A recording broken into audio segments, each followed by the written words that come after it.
ঝড় বৃষ্টিতে এবং বজ্রপাতে কলকাতা সহ রাজ্যের বহু জায়গায় অনেক ক্ষয়ক্ষতি হয়েছে। 7 জন মারা গেছে। 4 লক্ষ টাকা করে তাদেরকে ক্ষতিপূরণ ঘোষণা করছি। আজকে এই দুপুরের পর থেকে আপনার ঝড় বৃষ্টিতে এবং বজ্রপাতে কলকাতা সহ রাজ্যের বহু জায়গায় অনেক ক্ষয়ক্ষতি হয়েছে। আমাদের কলকাতা কর্পোরেশন, বিধাননগর কর্পোরেশন, এগুলোতে কলকাতা পুলিশ কর্পোরেশন এবং আমাদের যারা লোকজন আছেন তারা করছেন। মাননীয় মন্ত্রী অগ্নিমিত্রা পাল মহোদয় এটা মনিটরিং করছেন, অনেকটাই ক্লিয়ার হয়েছে। তো ওভারঅল রাজ্যের বহু জায়গায়, সাউথ চব্বিশ পরগনা, নর্থ, হাওড়া, হুগলি, পশ্চিম মেদিনীপুর এবং পুরুলিয়া, এই জায়গাগুলি থেকে অনেক জায়গা থেকেই বড় বড় গাছ পড়ে যাওয়া, অন্যান্য অনেক কিছু খবর এসেছে।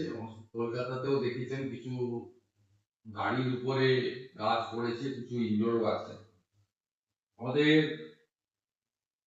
এই ঝড়ে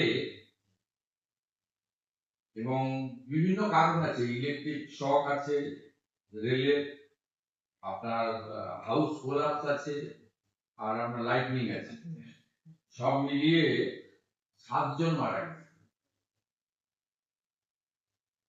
7 জন মারা গেছেন। আমরা এখানে হোম সেক্রেটারি আছেন, ডিজাস্টার ম্যানেজমেন্টের সেক্রেটারি আমার সাথে আছে, আমাদের মাননীয় মন্ত্রী আছেন। আমরা আমাদের সরকারের যে দপ্তরগুলো আছে তারা মনিটরিংও করছেন। পুলিশকে বলা হয়েছে এবং জেলা শাসকদের বলা হয়েছে পোস্টমর্টম বা অন্যান্য যেগুলো করা। আমরা সরকারের পক্ষ থেকে এই 7টি পরিবারকে আবারও বলি, ক্ষতিপূরণ দিয়ে মৃত্যুর কোনো ক্ষতিপূরণ হয় না, সবাই জানে। আমরা 4 লক্ষ টাকা করে তাদেরকে ক্ষতিপূরণ ঘোষণা করছি এবং 4 লক্ষ টাকা করে ক্ষতিপূরণ জেলা শাসকরা স্থানীয় বিধায়কদের নিয়ে দ্রুততার সঙ্গে এই তাদের কম্পেনসেশন পৌঁছে দেওয়ার ব্যবস্থা করবেন। আর যারা আহত হয়েছেন তাদেরকেও আমরা কম্পেনসেশন দেবো, কিন্তু সেটা এখনই না বলে ওদের যাতে চিকিৎসাটা সরকারিভাবে আমরা দ্রুততার সঙ্গে করতে পারি সেটাও আমরা নির্দেশ দিয়েছি। এটাই আমাদের ছিল। এবং আমি দেখছিলাম অনেকেই বলছিলেন কলকাতায় এই বড় বড় গাছগুলো, অনেক পরিবেশবিদরা তারা বলছিলেন এই গাছগুলো কিভাবে রক্ষণাবেক্ষণ করা যায়।